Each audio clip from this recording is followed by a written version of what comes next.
I just gave you an awesome haircut. I have a great stylist. My hair looks good too. Yeah, it does. So curly. You look good. But I'm using new product. Hi! It's been a while, but we're back. Welcome us back. And we welcome you back. We're glad you're here. Thanks for joining us. For another episode of Mini and Mea. Yes, I am Minnie. And, wait. I'm Mea. I'm Minnie. I'm Mea. I'm Howard, aka Minilead's Miniature Worlds on Instagram, or just at Minilead on Twitter. And I am Mea, aka Forever Mea Knits on Instagram. And your name is? And my name is Michelle. Michelle. Mea is my initials, MEA. Yeah. So that's why it works. So we're back. Yes, it has been about 3 months since we recorded Oh, wow. a video. Yeah. According to YouTube, our last one came out 3 months ago. Okay. And that was 9. So that makes this 10. Episode 10! So 10! I'm just proud of us for doing another video. Yeah. So there you go. That's what we've done to make ourselves feel proud today. Because it's hard to get back in it when you get out of that routine. The holidays were really hard with just grief and loss and processing and learning how to hold the tension of pain and joy. Yeah. Like the joy in being together. Mourning and celebration. And also the grief of the absence of loved ones. So we'll talk more about personal stuff after we talk about craft stuff, though, right? Yes, we're going to talk about our crafty hobby stuff first. For those of you who are here here to see knits and bits or whatever you want to D&D and things. Not that are those knitty. Bits. Like miniatures. And bits Good of grief! I don't know. I got a wing coming out of my shoulder. That's true, and it looks epic, especially with this fire. Keep waiting for you should show off your shirt. Look at this. He's got the coolest shirts. The ring toss championships. Yeah, that needs to be a feature of our show. Your shirts. But not as an excuse to get more. It's a write-off now. It's a write-off. All right, so I, Michelle, Forever Mea Knits, knit and crochet and do fibercraft arts. I'm also a mom. We've got 3 girls. And Howard... I'm a dad. What do you do? I've got 3 girls too. And together, we've got 3 girls. Total. I play Dungeons and Dragons and make miniatures and miniature gaming accessories for tabletop gamers, Warhammer, Dungeons and Dragons, Pathfinder, whatever. If it's small and fun and cool, I want to build miniatures or terrain for it. I also sell houses for a living, so I like to tell people that I sell houses big and little. Yeah, it's true. You do. And I do not play D&D, and Howard does not knit.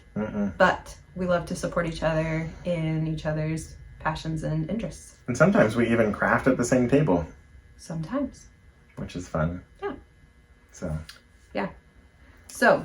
what do you have on the workbench right now? What do you got work in progress? Work in progress, no finished stuff. We're doing work in progress. Yeah, let's do that first. Okay. Are we doing that or are we doing the giveaway first? We'll do the giveaway next.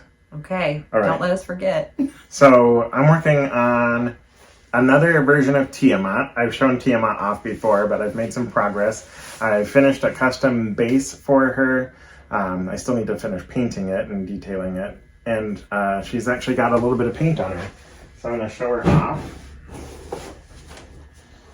And bring this over here. Is she attached? She is not attached. But she's on there pretty sturdy. She's also pretty heavy. Come up close. So this is Tiamat so far from Lord of the Print. We've got a custom foam base. I'm going to change the colors around the base to kind of match her head's colors. I'm working on some pattern ideas on the wings on this side, just trying to get some interest on that.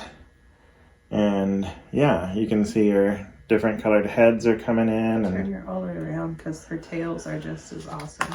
Can you get it? Turn her around. Just don't want her to tilt her back too much. And there she is. And then around the base, like in combat with her, will be the classic 80s cartoon characters that I have printed and painted as well. So I'm pretty excited about that. So the whole scene will be a diorama honoring the history of Dungeons and Dragons. How old is the history of Dungeons and Dragons? I don't know. It's like 40 years old. Oh man. So ancient, yeah. Because I'm over 40. So thank you very much. I was not playing when it first came out. You weren't playing when you were 5? No, I was not. My oldest brother, played when I was younger, and he was in high school, I think. So he was playing in the 80s. But I started playing really back in like 2000. Somewhere around here. Like when 3rd edition was out and 3.5 was just about to launch. So whatever that was. Yeah. What else do I have? I have, if you thought that was a big mini, wait till you see my box turtle. Yeah, set it here on this chair. I gotta go Look grab at this. something. Oh, okay. So this is all parts of a turtle that I'm printing from Loot Studios. Loot Studios is super cool. Lord of the Print and Loot are probably two of my favorite makers of 3D prints. But that's one leg.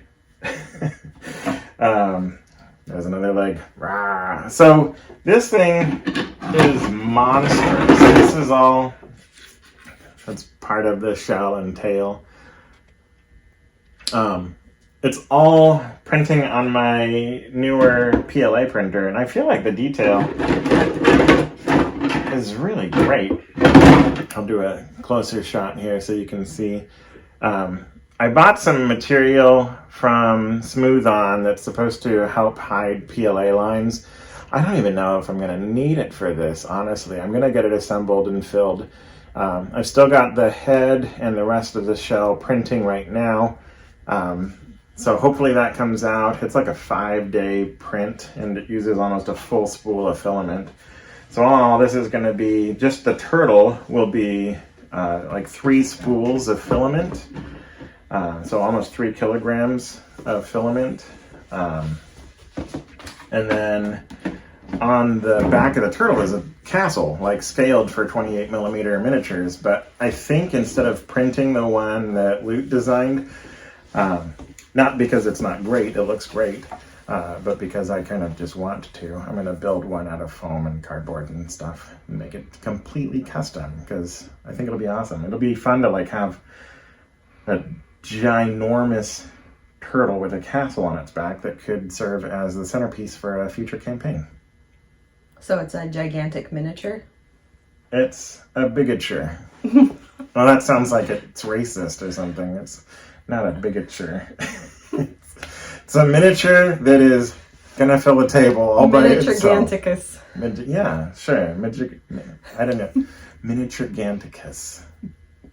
We're huge. Making up words, folks. Tune in for this quality content. All right. How come you're taller than I am? My seat sits slightly higher and I sit straighter. There you go. Oh, look at my posture. So. Oh, no, that's not even it. No, that's not it. I finished this for a friend. Wait, We're what? not finishing stuff yet. So I'm not sure that? Not yet. Well that was going to lead into my next works in progress. Okay. We'll allow it. But then I'll be done and I won't have anything to show. So I was going to say, your whole workspace is actually a work in progress. That's true. Because we had a really dear friend come and lend her amazing organizational skills. And so Howard's space is looking stellar. Yeah. There's actually not a whole bunch of stuff in front of us right now. Like you used to be pretty crowded. Through without worrying about tripping. We can tripping. see the garage floor. You didn't get out the garage door. It's exciting times in the realm of Middle-aged miniature worlds. That is a big one. Okay. Can you wait on your finished one? I'll wait. Okay. Yeah. All right. So one of my works in progress from last time, if you were here, you will recognize, is this gigantic blanket. And I went and looked back on the video from last time and marked. So I've added, several inches. This is where I was last time. It's almost a foot. It is almost a foot. But yes, this is all the beautiful blues in a ripple pattern. Big cozy blanket, and it fits across the width of our couch right now, and it's just getting awesome. taller and taller and taller. I love that. And then I'm doing the same pattern, but using this really thin yarn that my mom picked up at the big box craft store because she really wanted to learn how to crochet, and then realized very quickly that she had chosen not the most ideal yarn for starting to crochet because really small yarn. Not the most ideal, yeah, because this is tricky and slippery for me, and I'm using like a 3.75 millimeter or a size F crochet hook, so it's very dainty work to be learning on. If you are learning crochet or knitting for the first time, I recommend closer to a size 7 knitting needle and like worsted thicker weight yarn in lighter colors. Darker colors make it hard to see what you're doing and to actually see the pattern of the stitches, whereas lighter colors show it what. But anyways, I'm turning this into, the colors fade and change all the way out from this gray, green, purpley, blue, black to a big scarf, and I'll gift it to my mom. So hopefully she's not watching this, or the surprise will be spoiled. Surprise! It might not be there for a month, so forget about it.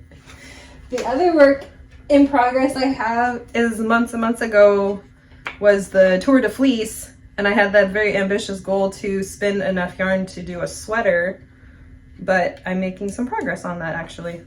So slowly but surely, this is what the fiber looks like when it's spun into what's called singles.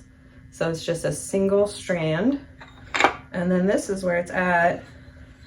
It has been plied into yarn, and because it's all the same color, I'm doing what's called chain plying.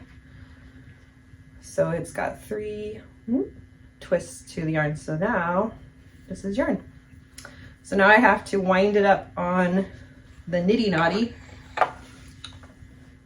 which looks like this. Oh, you're not using the Swift? It goes on the nitty knotty first, and then that stretches it and helps the twist to even out. And then it comes off of there and it gets washed is the last step. Oh. And then that sets it all in place, and then you can just knit, knit, knit with it. Cool. So that's where I'm at with spinning, and that spinning has been really fun and enjoyable again. I keep my wheel in the living room most of the time, but she doesn't let me keep my paints in the living room for some reason. Yeah, it's not quite the same. My big mess of paints and brushes and random miniatures. The last thing I have been learning, because Howard had a tragedy, and I say that very lightly because obviously had tragedy. Tragedy is a real thing. So, tongue in cheek. A pair of socks that I knit him that were his favorite pair had a big hole.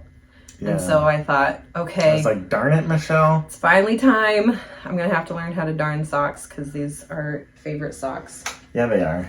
And so I wore them so much. I learned how to darn a sock. Look at that. Look how big that hole was. And then just the other day, he put his foot up. And wouldn't you believe it? I feel like you're shaming my feet. The other sock got a hole too, but now I know how to fix it.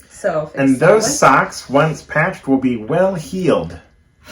Yeah. That's so good. I don't even know if you'll be able to tell on this one because I used the leftover of the same yarn, but there is a patch right there. And I was so happy because I put off fixing these for so long because there's just a little hole, but I really like these socks. Yeah, they're super cool. I love the little Christmas, it looks like snow and Christmas trees. And then I also, so I have Howard's socks to do, and then our daughter, our youngest daughter, I made this dress for her. Twice. 4 or 5 years ago? This is the one that we showed off in like episode 1 because I shrunk it. You accidentally shrunk the first one that I did, and it fits her doll. But she still wears this so much. And she just let me know that it has a hole right here. And she's like a foot taller than she was when you first gave it to her. It's had a hole in it before, but this time I think I'll try actually patching it. Maybe like darning it in a circle and like embroidering flowers so that it looks like a feature instead of just trying to hide it. Anyway, she still loves this dress so much. And the other thing about this dress is that you can see it gets pilly quite a bit, which is why the most amazing gift I got this year was this Conair sweater shaver.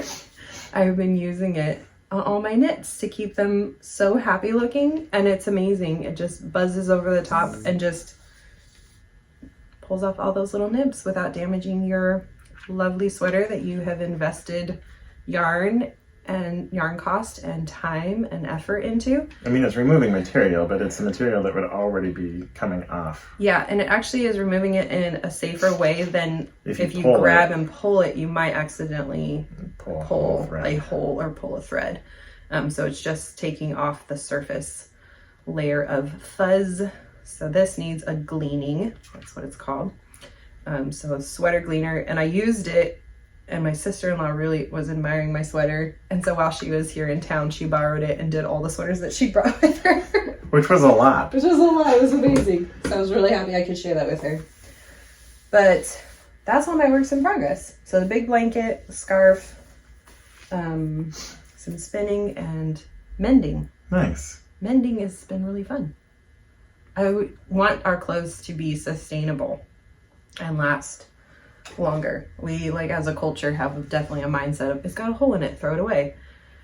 When in fact, it's got a hole in it. It's a painting cloth now. It's now painting clothes. Yeah, it has more life in it. So is it my turn to do finished things? So Howard, what have you done today to make you feel proud? Well, I'm glad you asked. I have painted a few things. One of the things that I painted was a giveaway that I did at our youth group. I guess it's not 100% done, but it's super close. For our white elephant party with the youth, I offered to print and paint a custom miniature for one of the kids that likes Dungeons and Dragons. And one of the kids in the class is playing, I can't see if that's working or not. It's working. Is playing a phantom rogue.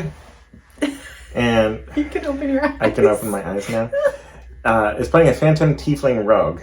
And it's basically based on the box art, or the book art. But this is a miniature I designed in Hero Forge and printed up and am in the process of painting, and it's almost done. And I think this, how old are they? They're 13. They're 13. Oh yeah, because they're almost the same age. A little older than our oldest daughter. So yeah, so this will be for a 13-year-old boy. His twin brother was sad to not also win one, but his dad said that maybe in the future he'll pay to have one done, which would be fine. I'm not going to charge him a bunch because they're good friends of ours. So only probably like $100. I'm just kidding. Time is money and money is time. Gotta make them bales. The other thing, I want to kind of show this off. This was like one of the first craft projects that I made for Michelle. Aww. Do you remember when I gave this to you? Like the exact date? No. But I do remember you giving it to me. So this has been something that I have had in my office because she loves it so much that it went into my office. Yeah. I was going to turn it around. The light is hitting the stained glass that you made. Really well, yeah. So I had, when we first met, we were talking about our nicknames in the relationship, like being the dragon and the rose, because I was into Dungeons and Dragons and Michelle really identified with roses. Yeah. So I designed these stained glass windows to do on transparency, and then I colored them with like marker, I think. Probably. I kind of want to actually go back in and there's like a puffy paint that looks like leaded Oh, glass yeah. material. Yeah. And that'll be more dimensional and I know what could you're look talking really, about. really cool. So I'm thinking about reviving this project. Cool. Just because. And then on this side. And then on this side, for my, well, I can show off Bowser. Well, yeah. I'm working on, I'll do more miniatures. I'm working on a diorama for my brother who's really into Super Mario. I don't know how this works. You cover our eyes, so then it Super focuses on Mario. it. There you go. So this is a Reaper Bones miniature of a dragon turtle, but I'm painting him to look like Bowser. And then I designed a couple more minis on Hero Forge. Can you guess who these are?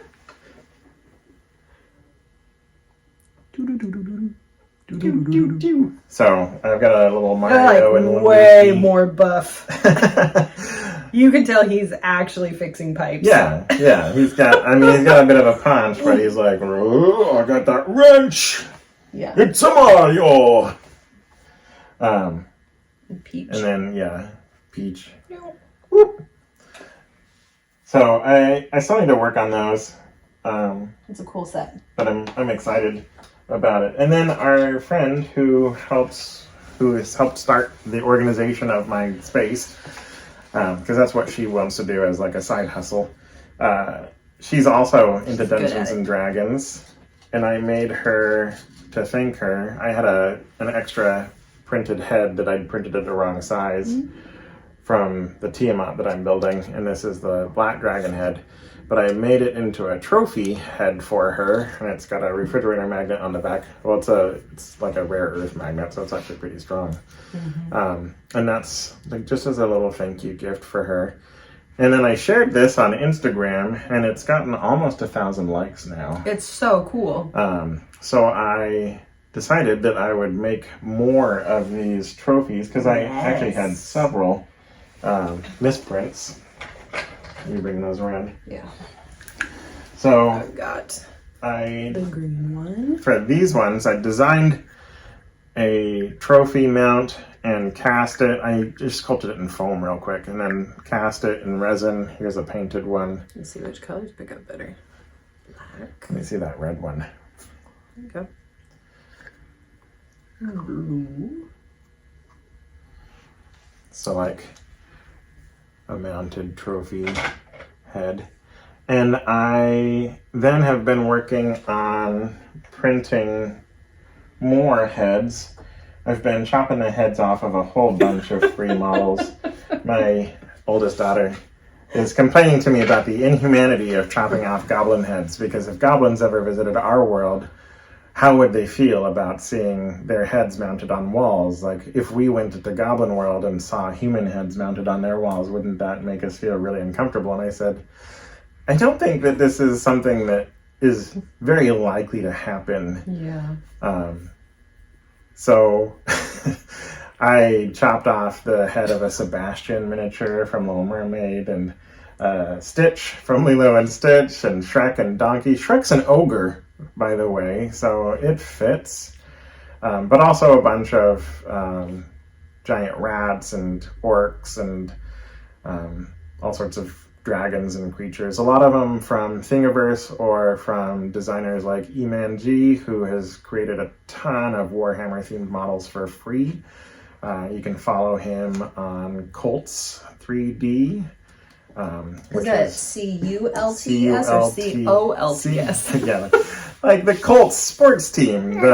They play hockey, baseball, soccer, Sports ball. sports So you are going to be revitalizing your Etsy shop? I'll be revitalizing my Etsy shop. I'm gonna finish this little run. I made the heads too small, I think. I wanted them to be Dungeons and Dragons scale, and I realized that that's gonna be too tiny. Too small. For the amount of work detail to do, I just can't imagine charging people enough to make it worth my while. Plus, it looks so awesomely epic to have it this big versus having Yeah, but if this is the miniature, a miniature head that big coming off. Yeah, but that could be the size of the dragon was my thinking. No, I get it. I understand. I totally get that it's meant to be to scale.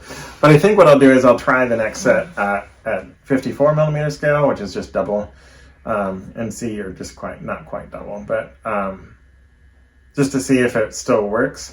Because the other thing that I'm thinking about is the fact that to display, I actually want to make a screen that will go on the back of a Dungeon Master screen. So like a 3-panel thing, or even just one center panel with like a fireplace and metal backing so that you can stick magnets over the stone texture and then just pop them around. So like the gamers, as they defeat the things, they could literally like pluck their trophy off and claim it. Yeah. They have like a physical... They could put it on display as like, these are the monsters that we've defeated. See, so at level 1, it could be really good idea. It could be a giant rat or a goblin. Copyright Trophy Dungeon Dragons. Dungeon D&D trophies or to Howard. Adventure trophies. If you steal this idea, Millions Miniature Worlds trophies, mini trophies. I don't know, something. It's so cool. I think it's pretty fun. So I actually have the design already sketched out for what the screen will look like. And I'm just making and printing heads, and I've got to make the trophy stands as well, the trophy packs as well. Yeah. But that's what I'm working on. Yeah. I mean, you could always do the, old school like column trophies that like have the little bowler on top, but it has the miniature on top. Yeah. That could be fun too. Anyways, they're really, really fun. A really cool idea. Thanks. And you're doing awesome. All right, is that all your things? That's all my finished stuff, I guess. Yeah. Okay. All right. I have a little bit of finished stuff. So, for Christmas time, Howard got me a sock set that was a mystery, and it had 24 or 25. Let's count. 1, 2, 3, 4, 5, 6, 7, 8.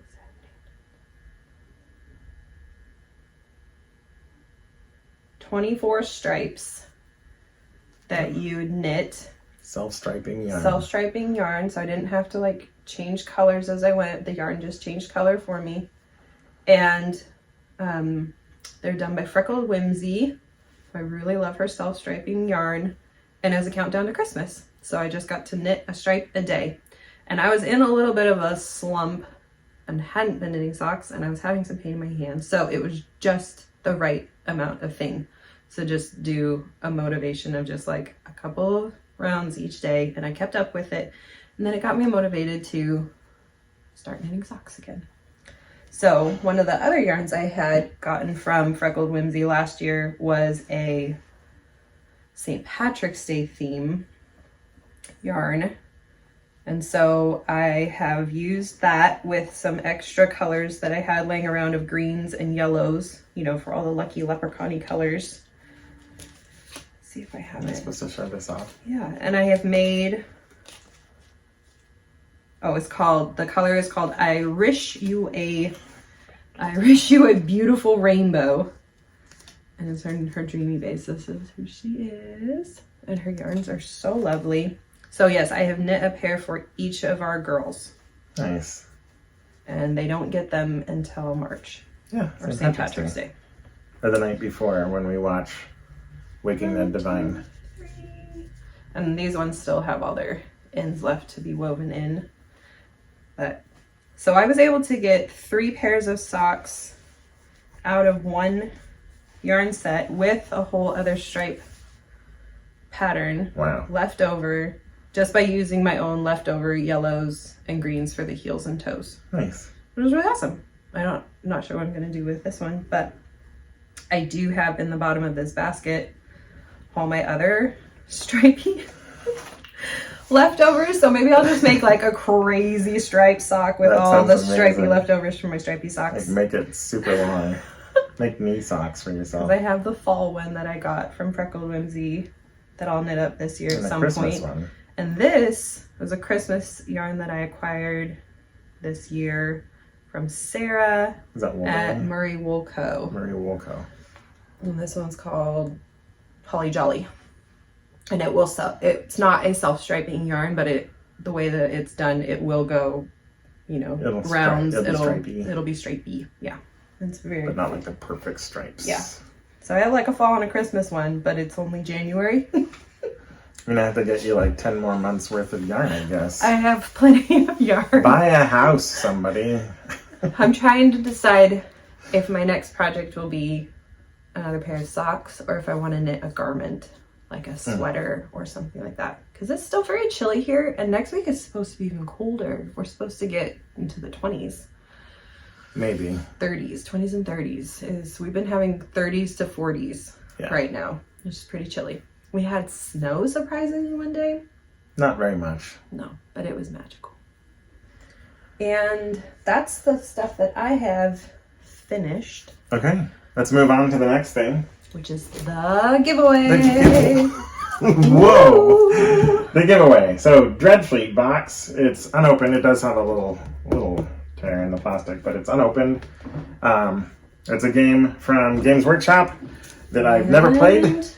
And I printed up a list of all of the likes and comments, the folks that followed the instructions for the giveaway post. So I get to roll a 10-sided die. No, it's a D20.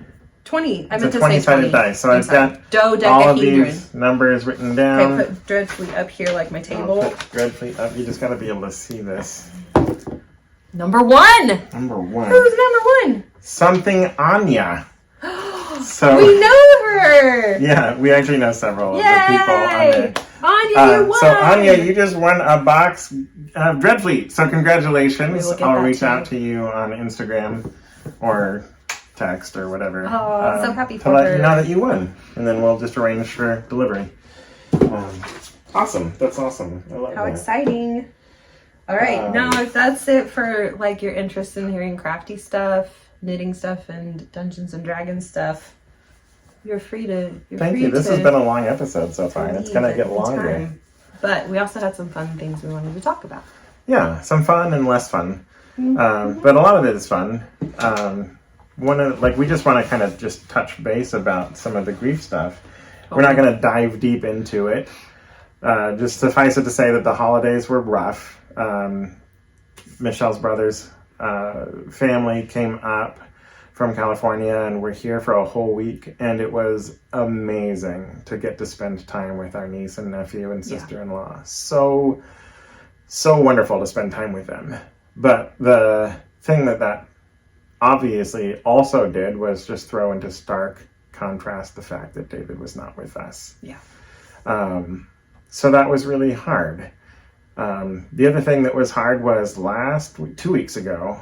2 weeks was the 19th. Is that last right? week would have been his 43rd birthday. Yeah, it would have been his 43rd birthday. So Michelle made a chocolate cake, and we watched a movie that he would have liked with the kids, and just tried to keep it a pretty mellow, celebratory, but still like acknowledging the grief day. Mm-hmm. Yeah, and I think on our part, there's so many ways you can approach that. Because everybody's grief journey is different, and every phase that you might be moving through is going to be different. I know for me, it helps me knowing and thinking ahead of time. I know this hard day is coming up. Do I need to just distract myself? Do I need to just sink into it? Do I need to do anything to make this day easier by, taking commitments off my plate that day, or being more relational? Do I need to bring people around me? Do I need people to just kind of be away? So those are like really great questions to kind of think through if you're going through grief and have those holidays, special anniversaries that are just going to come up. And how do we navigate those? And we're still very much learning.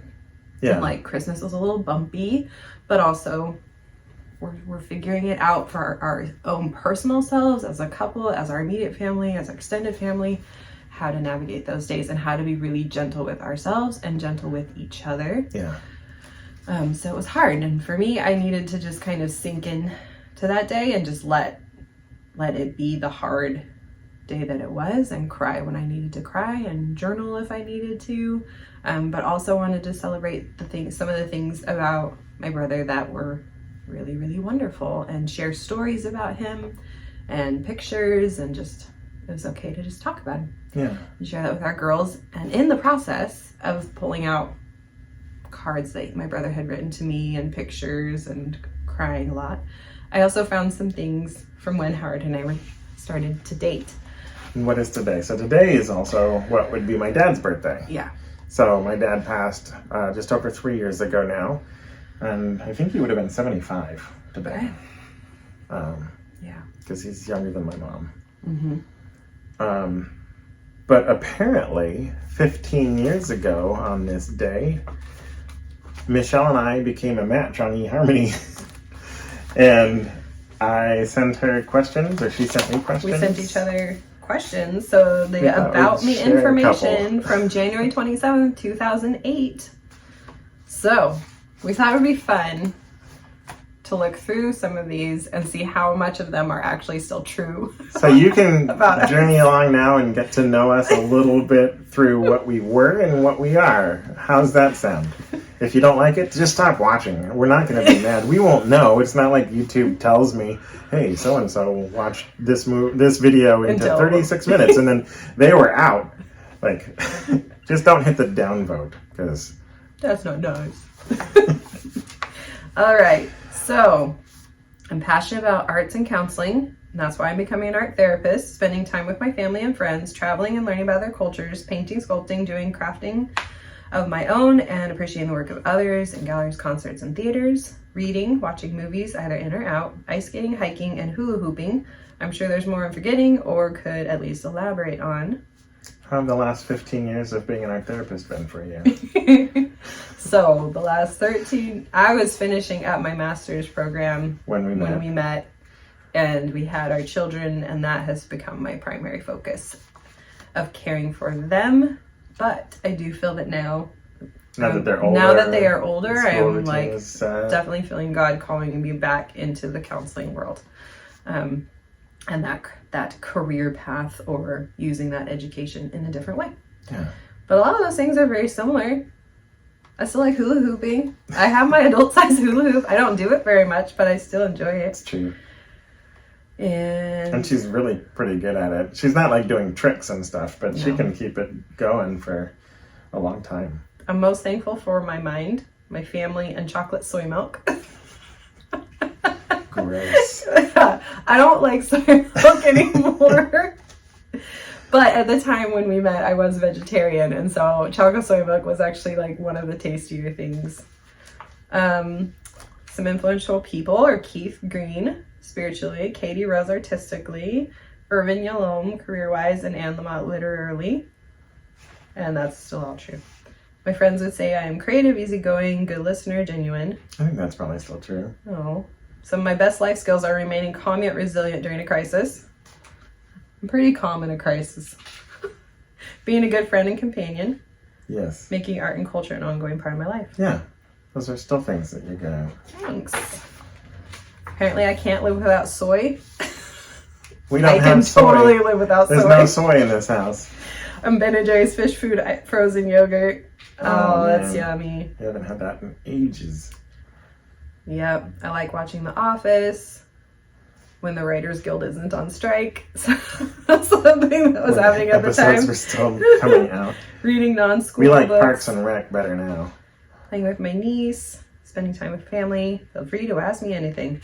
Oh, only thing on them, a thing that only my best friends know is that I'm actually funny. It's true, you are. But a lot of times people, when they first meet me, think I'm very serious and are very surprised You're just so wild. by my immature wit.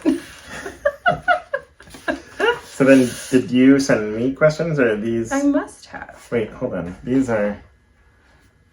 Okay. Hang on. I feel like both of our things. Oh, and so Howard even put together, I don't know.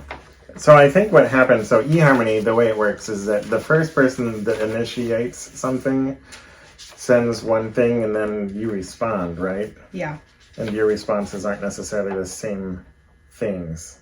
You know what? I think yours might be in a separate thing. Oh, really? Is this all just the stuff from you? This is like, you copied in all of our emails back and forth to each other from that first while before we started talking on the phone. For example, you had an email subject titled, "I'm a veritable Tiger Woods on putt-putt courses." Oh yeah, that was like just before our first date because we did miniature golf. So, we'll have to, bear with. Maybe next time we'll do the Howard one because I think yours might be in the other packet. Okay. But that's a little bit more about me now and then. Cool. Anything else? I don't think so. Tonight we're having corned beef hash because that was one of my dad's. I don't know if it was one of his favorites, but my dad liked it. Last year or the year before, I made it from a can, and the girls just complained about how bad it smelled. And then Michelle stuff from the can cooked a real corned beef yesterday, and it is so much better. So we're having some friends over tonight to play games and have dinner, and we're gonna have corned beef hash. Yeah, which they're also excited about. I'm excited about it. Apparently it's one of their favorites, or at least one of his favorites. One of the dads likes it. Yeah.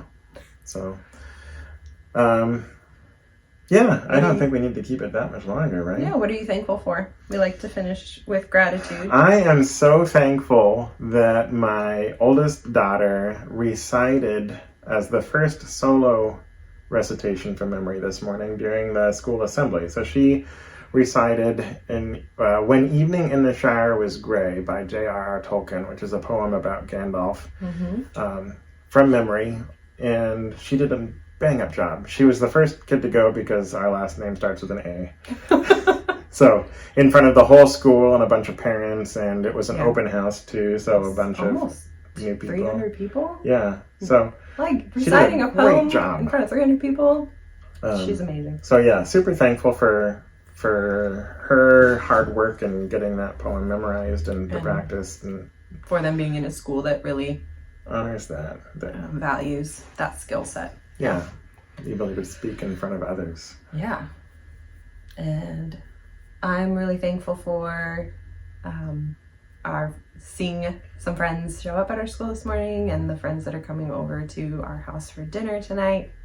Just really thankful for the relationships that we have around us. I'm really thankful my mom was able to come to the assembly and see the kids, and they also had an art show, which was really phenomenal just to see the artwork that all of the students K through 8th have made so far this year. So just an appreciation of people and the arts.